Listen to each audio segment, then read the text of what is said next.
Okay. All right. Who wants to go on a little walk? Gertie, come on, girl. Come on. You love your walks. You, you love Gertie. We're gonna go on a walk. You love walks. Let's Dad, let Dad, what? he's been on 23 walks today. 23. She loves them. Fine with me. Work my tail off. Good evening, and thank you for joining us for Balanced Living. We're so glad that you can join us once again for our health portion of our presentation. Today we have a really, would I say, practical elements to not only our health nugget, but also to the main presentation. So you won't want to miss today's presentation. We just want to remind you that we have a prayer request button if you have anything you would like us to pray for. If you have any questions, comments, concerns, or just anything at all, please write it in the chat box. Also, if you have any resources or you want the resources that we're sharing, such as the recipes, just click on the note tabs and you'll find any resources that we'll have for this presentation there.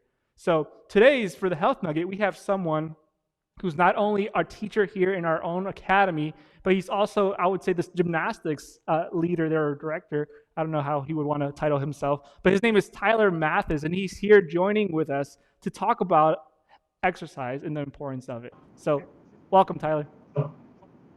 Thank you.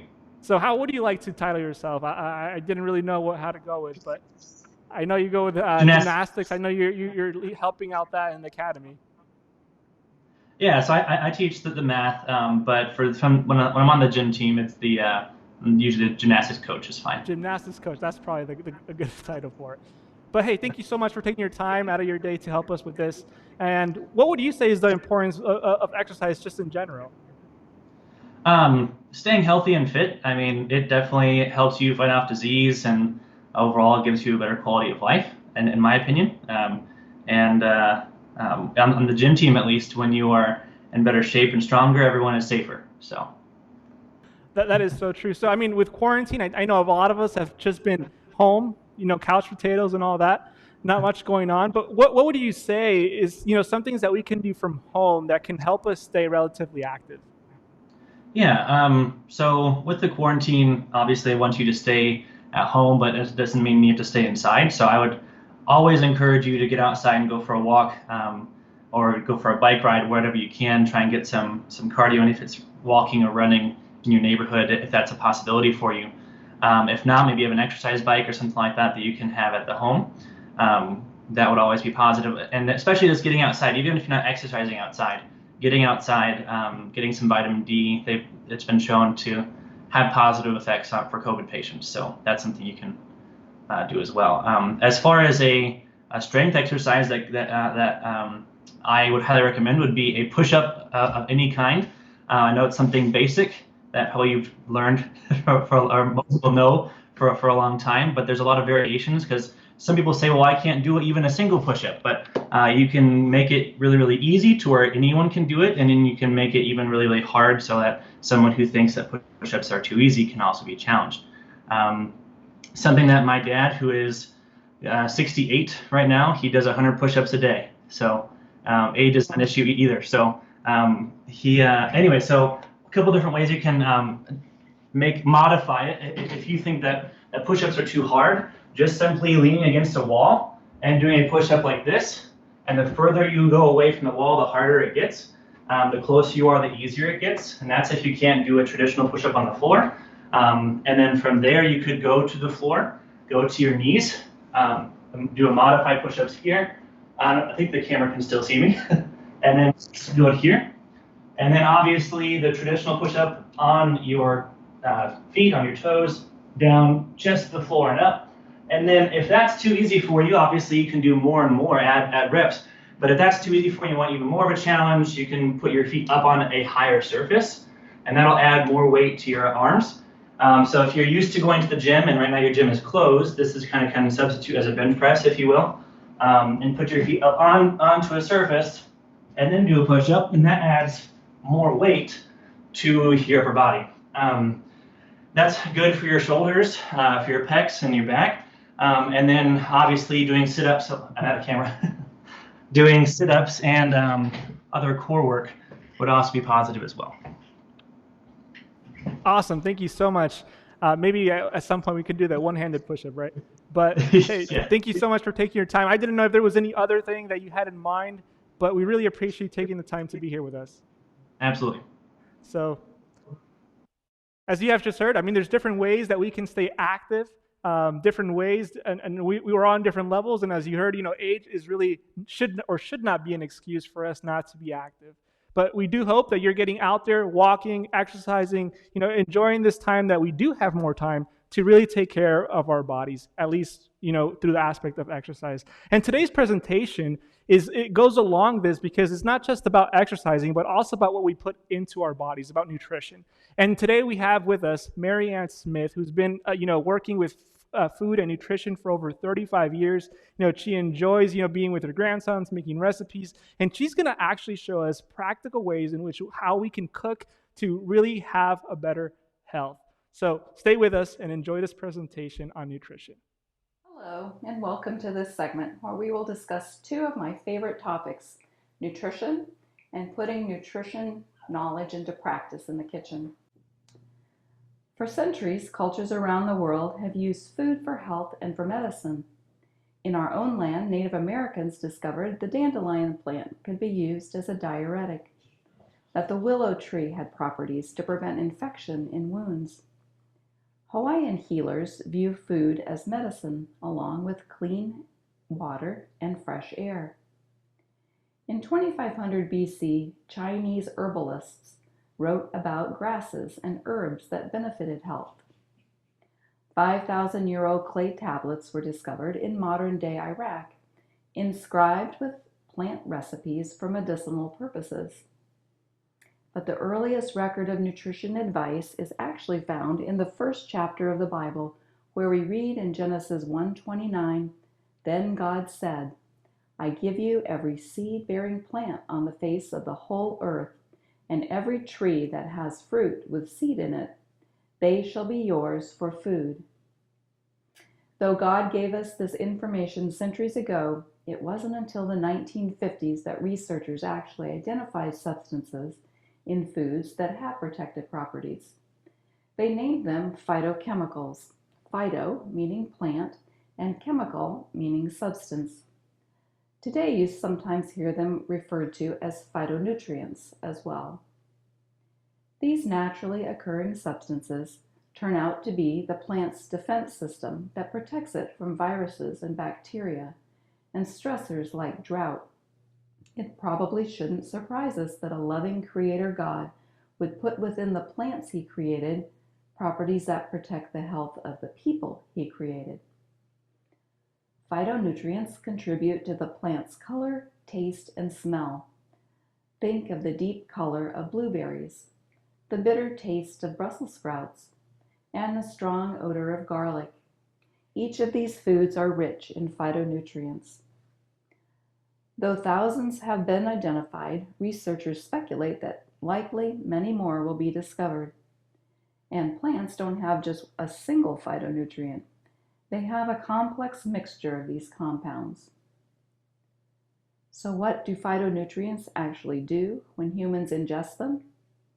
It turns out that while these compounds protect the plant from harmful invaders, they actually do the same for us. While this area is still being studied, research suggests that phytonutrients inhibit cancer growth, promote cardiovascular health, boost immunity, decrease inflammation, lower blood pressure, promote longevity. Let's talk for a moment about cancer.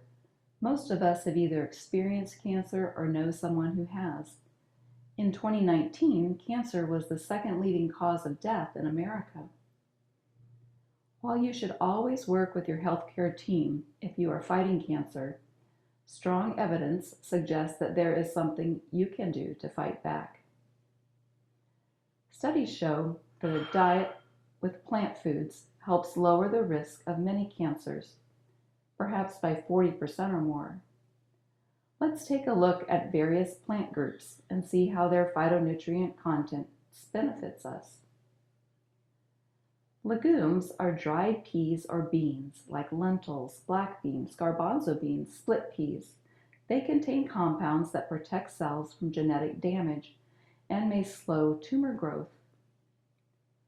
Berries fight inflammation and protect against skin, bladder, lung, and throat cancers. Fresh berries are in season right now, but research has shown that frozen berries maintain their phytonutrient content as well. Broccoli is probably the best known cruciferous vegetable. This group of vegetables forms a head as it grows, like cauliflower, Brussels sprouts, and cabbage. Cruciferous plants have been linked with lower risk for lung, stomach, bowel, prostate, and bladder cancers.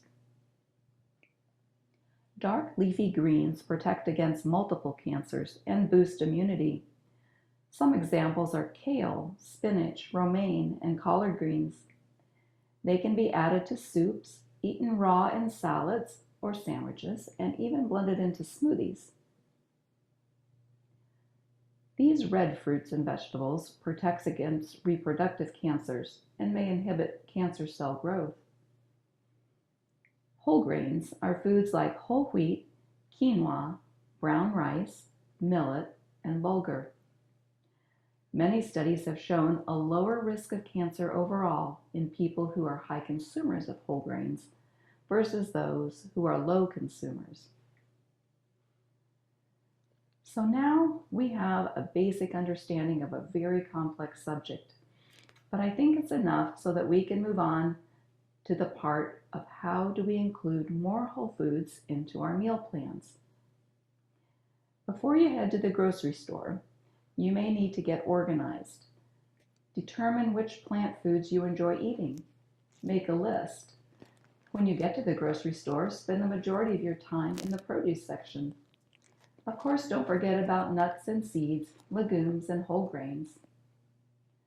One way to include more plant foods is to make a smoothie. Let's take a quick trip to the kitchen. You will see that making a smoothie is something even a child can do. I'm here in the kitchen today with Grant to show you just how simple it is to make a smoothie. Grant, what are your favorite fruits to put into a smoothie? Watermelon and strawberries. Well, while Grant makes his smoothie, I'll tell you a little bit about it. We used just chilled watermelon from the refrigerator and strawberries from the freezer. And then we're going to add a little bit of juice. It's okay. Yeah, we'll put it all in. It has a little bit of juice in it and some fresh orange juice that has a high pulp content.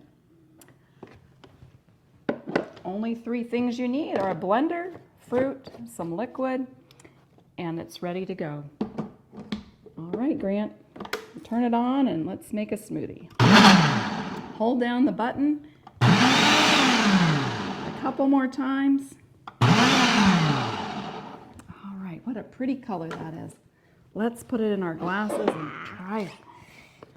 Does that look good? Could we make frogs ease now?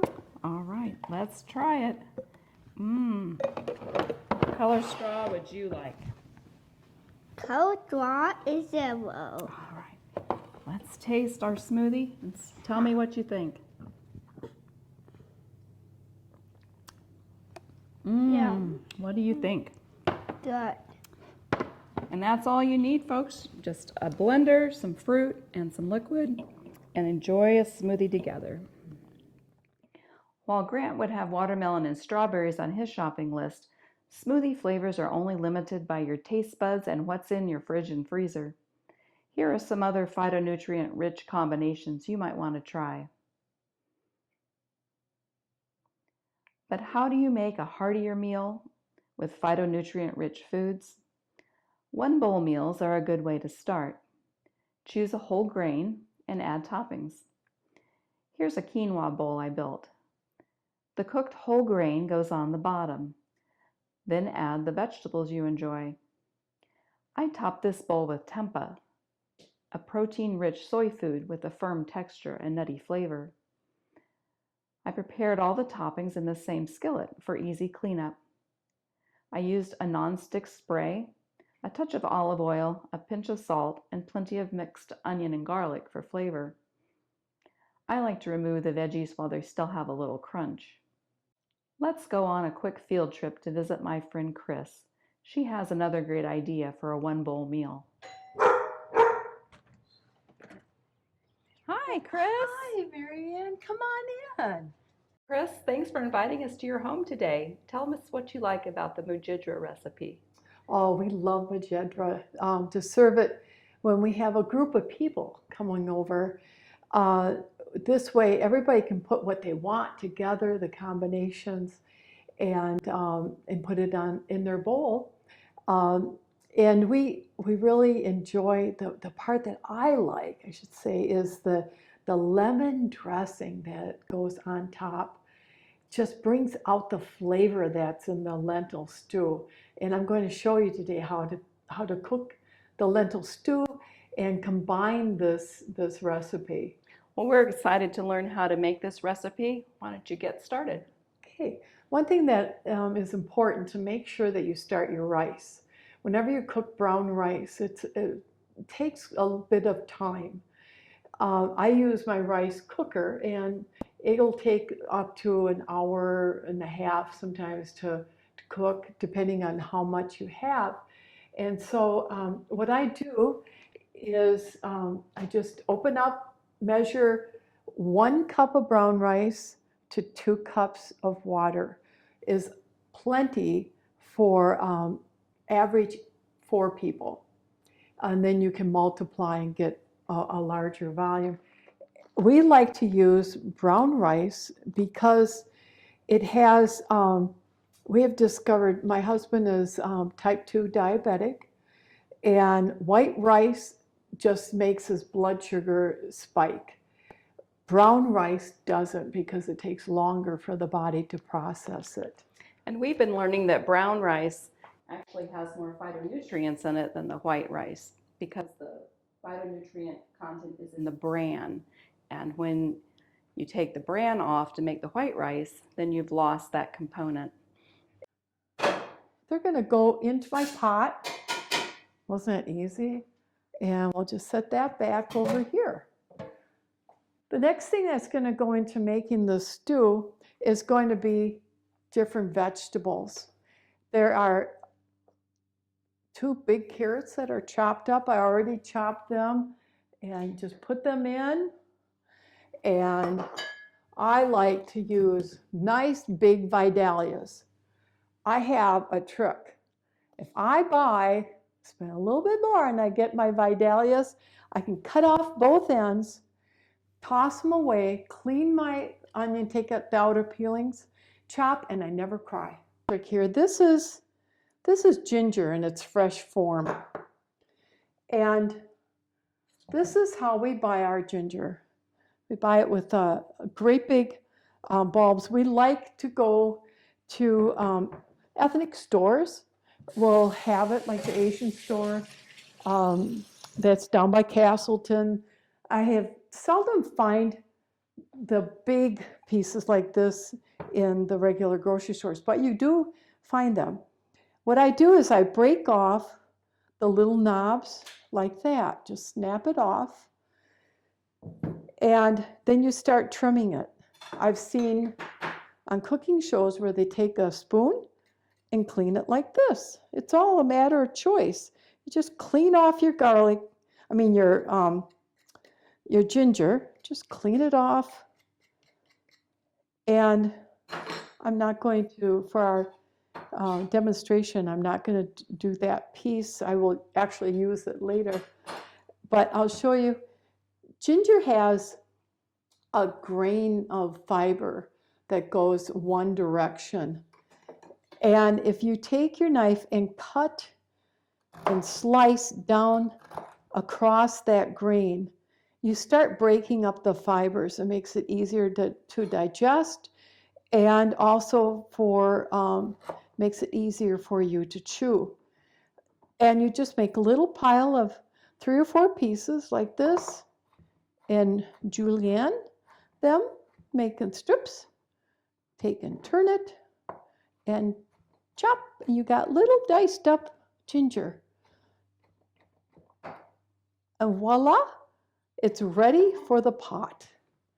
And I have other ways you can do your ginger. You can grate it, and then it just kind of disappears and you have the flavor. I like biting into a piece of ginger. So I like a lot of ginger in my Majadra, and it adds such great flavor product. And then you just sprinkle that on. So we're going to look here. We're going to add enough water to this mixture to cover everything. Now this was 8 cups total. We put in 4 cups and we have only 1 cup of lentils. This is going to cook down, and you keep the excess water handy because sometimes, depending on how the water will be boiling, will affect the steam and how much water you cook off. Okay. Now we're going to get ready to start making the rest of the Majadra. Chris is in the process of chopping the toppings for the Majadra. What are you starting with, Chris? I'm going to start with the cucumber. I noticed it's an English cucumber. Do you choose that over the other kind for a reason? I do. The reason I like it is you have more of the meat instead of the seed. The seed. Now these pieces, because it's salad, I do a good 1/2-inch chop, not little dices, because the salad, you don't want your pieces to be so small that they disappear. What would you like to use next? I'd like to take the tomato. Tomatoes are so good. Marianne, I bet you could tell us so much about the tomato. We take the seeds out of the tomato when we clean it. I cut it in half. I want to make sure you see. And then I just do a upside down V, throw away that core, and like that, and cut it again, and see the seeds that are here. I simply take and gut them out, leaving some of the juice, leaving some of the seed too, but getting rid of all that excess seeds for you. So I just take them in stride and have enough so I can enjoy. I like to slice along the length of the avocado, give it a twist. There is my seed. I clear my hands. Some people have all different ways. I look at it and I say, hiya! And I just, oops, I slipped. But I'd rather slip with my hand not there. And then rotate that around like that. And I'm going to use this spoon to scoop out, and I can use that to take the nut off of there. You just take your spoon. There's different ways. This is how I like to do it. Go around the edge. When I buy my avocados in the store, my kids call me the avocado guru. And I can get pretty lucky with my avocados. A friend told me the rounded end, to just touch it. And if it gives just a little, take it home. And you can sit out one day and then put them in your refrigerator, and they'll last longer and stay nice like this. With avocados, that sometimes they turn a dark color after you get them chopped. So if you aren't eating immediately, is there a way that you can keep that fresh green color? I use lime. And all you have to do, limes don't have all the seeds that lemons do. And before I sliced it, I rolled it a few times just to get the juices and the membranes loosened up. And I just squeeze a little lime over it. That's all you need. So that acid will give it a little flavor and prevent the browning. It does. Air, when it starts to oxidize from the air, so that's what causes that browning. And only cut what you are going to use. If it turns, let it go. Some people say take the pit and leave it in and cover it. Have you tried it? I've tried it and it didn't work. It didn't work. Okay. For me, it didn't. It hasn't. So I always take a little squeeze of the lime and put that on it. So that's what I do. Well, it looks like you've chopped some lettuce I previously. did. I'll put these on the table. So it looks like you have some cilantro here. The cilantro is dirty. Cilantro grows very close to the ground, and often when you buy it, you'll find in the bottom part of the stems a lot of dirt. I put it down into the water and wash it real good. Use the salad spinner. And there's something I learned from a friend with cilantro, because I kept saying it spoils so easy. I buy a whole bunch and it's gone. And she said, get it dry. That is the key. After you wash it, you spin it. I spread it out on paper towel and I let it sit and dry. You said something about a really good dressing. It Is is. it time to make that? It is time.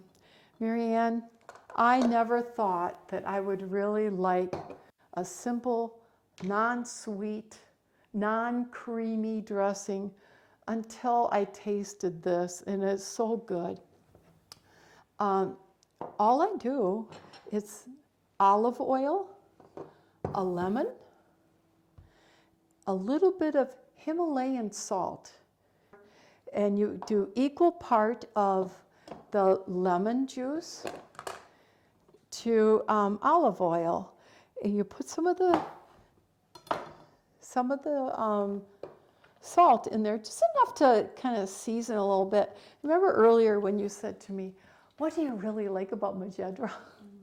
Well, I'll tell you what I like is this lemon juice mixed with the olive oil. It's so good. And I think it's the ginger that I'm tasting.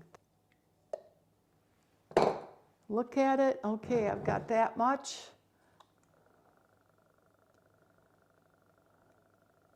Of course, we know oil and the lemon will not mix until we emulsify it by shaking it up. If it's too strong for you, you can add a little water. Just a little bit. That's equal to like an eighth of a teaspoon, that little amount.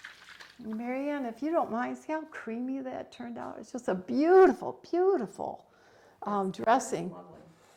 And the cilantro, we can put that on the table. And let's go and dish up. Well, Chris, this is the part I've been looking forward to. I've noticed how thick the lentils are. Is that? You have to cook them for a couple hours. And that's why it's really important to get that done, get that going while you prep everything else. But a lot of times what I've done is cook them the night before. Let them cool down, put them in the refrigerator, finish cooking them the next day. Should we go ahead and have a bite together? And then we'll be able to share with our friends the joy. Thank you for coming to my house today. Well, thanks for inviting us. We've enjoyed it so much. It's been really exciting to have you here. That lemon really does make a difference. Adds a little bit of a sour note, and it brings out the dill. Well, thank you for joining us. If you would like to get the recipes for this meal and for any other items we've mentioned, please check the chat or the notes section. Thank you, everybody, for coming. Here's a quick review. Choose plant foods as often as possible. Eat a variety of different colored plant foods. And remember that a loving Creator God made you and the foods that are most likely to promote good health. Thanks for joining me, and happy eating.